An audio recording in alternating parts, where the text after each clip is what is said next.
India के अंदर भी बहुत सारी उथल पुथल चल रही थी। भिंडर वाले इंसिडेंट को लेके ऑपरेशन ब्लू स्टार हो चुका था और जिस तरीके से गोल्डन टेम्पल का नुकसान हुआ था, इसको लेके सिख कम्युनिटी बहुत ज्यादा गुस्से में थी। गवर्नमेंट बैकफुट पे थी। इंदिरा गांधी जी की जान जा चुकी थी और इससे पहले कि गवर्नमेंट को समझ पाती, कुछ ही टाइम बाद ईयर 1988 में दोबारा से सेम इंसिडेंट होता है। जैसे ऑपरेशन ब्लू स्टार के टाइम पे हुआ था कि मिलिटेंट्स गोल्डन टेम्पल के अंदर पहुंच गए थे, ठीक वैसे ही दोबारा ईयर 1988 में खालिस्तानी कमांडो फोर्स, भिंडर वाले tiger force of Khalistan, Babbar Khalsa के मिलिटेंट गोल्डन टेम्पल के रूम नंबर 14 में आके बैठ गए थे। और इस बार मिलिटेंट्स को पता था कि गवर्नमेंट अंदर घुस के ऑपरेशन नहीं कर सकती, क्योंकि इससे पहले जो उसने ऑपरेशन किया था उसको लेके उसको बहुत खामियाजा भुगतना पड़ा था। तो इस टाइम पे राजीव गांधी पीएम थे, वो दोबारा से कोई भी गलती नहीं करना चाहते थे और उन्होंने कहा कि जो मिलिटेंट्स टेम्पल के अंदर घुस गए, इनको कैसे भी करके निकालना है, सिचुएशन को कंट्रोल में करना है, लेकिन कोई भी गोल्डन टेम्पल के अंदर नहीं जाएगा, ना ही कोई अटैक करेगा। तो इधर ये जो सारी चीजें चल रही थी, इसी टाइम पे अजीत डोभाल जो थे वो पाकिस्तान में थे और वो सारे इंटेल जो पंजाब से रिलेटेड थे वो बैक टू बैक पंजाब में जो एजेंसीज लगी हुई थी उनको भेज रहे थे। तो फिर जब ये डिसाइड होता है कि यहाँ पे इन लोगों को निकालना है, एक ऑपरेशन करना है, तो अजीत डोभाल को वापस बुलाया जाता है और जो पूरा ऑपरेशन था इसका हेड केपीएस गिल और अजीत डोभाल को बनाया जाता है और इस पूरे ऑपरेशन को ऑपरेशन ब्लैक थंडर नाम दिया जाता है। गोल्डन टेम्पल के चारों तरफ जो सीआरपीएफ थी उन्होंने घेर रखा था,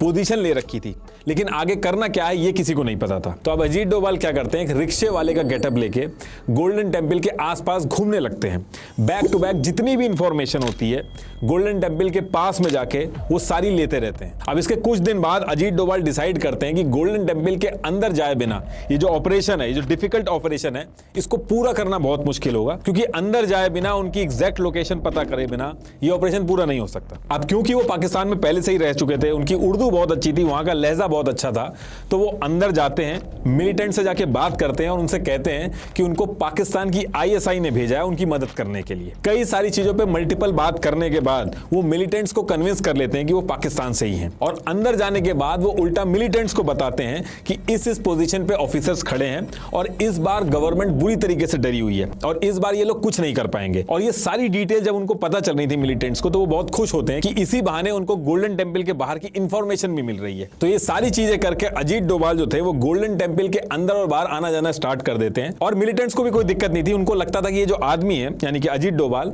ये बाहर की इंफॉर्मेशन इन तक पहुंचा रहे हैं जिससे उनकी मदद होगी और उनका ऑपरेशन और अच्छे से होगा। अब इसके बाद अजीत डोभाल ने जब सारी पोजीशंस और डिटेल्स अंदर की इकट्ठी कर ली, उसके बाद वो एनएसजी कमांडो को बुलाने के लिए कहते हैं और सेम डे रात में ही IL-76 प्लेन से एनएसजी कमांडो को बुला लिया जाता है और पुलिस की वर्दी में बुलाया जाता है और जो सीआरपीएफ पहले से खड़ी थी उनको रिप्लेस करके उनकी जगह एनएसजी कमांडो आ जाते हैं। अब इसके बाद अजीत डोभाल एनएसजी की जो टीम थी उनको बता दे कि अंदर मिलिटेंट किस लोकेशन पे हैं, कितने हैं, कौन उनमें से लीडर है, प्लान क्या है, सारी चीजें समझा देते हैं। और इसके साथ साथ अजीत डोभाल एक चीज और करते हैं कि अंदर गर्मी बहुत ज्यादा थी तो वो पानी, फूड, इलेक्ट्रिसिटी इसको काट देते हैं और प्लान ये बनाया जाता है कि जब मिलिटेंट्स पानी पीने के बहाने बाहर आएंगे तब उनको निशाना बना के मार दिया जाएगा। और जब ये सारी चीजें हो जाती हैं तो 15 मई को मिलिटेंट्स का टॉप कमांडर जागीर सिंह पानी पीने के लिए बाहर निकलता है और जैसे ही वो बाहर निकलता है वहीं पे स्नाइपर उसको गोली मार देते हैं। तो जिस तरीके से पीने के लिए पानी नहीं था, इलेक्ट्रिसिटी नहीं थी, गर्मी बहुत थी और बहुत ज्यादा दिन हो गए थे, इनफैक्ट उनका जो लीडर था उसको भी मार दिया गया था, तो अंदर जो मिलिटेंट्स थे उनका जो मोराल था वो टूट गया था। दूसरी तरफ अजीत डोभाल जो थे वो अंदर भी जा रहे थे और बाहर भी आ रहे थे, तो अंदर जाके उन्होंने मिलिटेंट्स को समझाया कि इस पर्टिकुलर टाइम पे सरेंडर करना सबसे बढ़िया डिसीजन रहेगा, बाकी सरेंडर करने के बाद हम आगे का भी नेक्स्ट प्लान बना सकते हैं। मल्टीपल डिस्कशन के बाद अजीत डोभाल इन सारे मिलिटेंट्स को सरेंडर करने के लिए कन्विंस कर लेते हैं और फिर 18 मई को सारे जो मिलिटेंट्स थे वो सरेंडर कर देते हैं। बिना हथियार के इतने लोगों को सरेंडर करवाना ये कोई आसान नहीं था और गलती से भी अगर थोड़ा सा भी शक हो जाता अंदर जब जा रहे थे अजीत डोभाल तो उनकी जान जाना तय था। लेकिन इतना बड़ा रिस्क लेके पूरे ऑपरेशन को अच्छे से करने के लिए अजीत डोभाल की बहुत तारीफ होती है।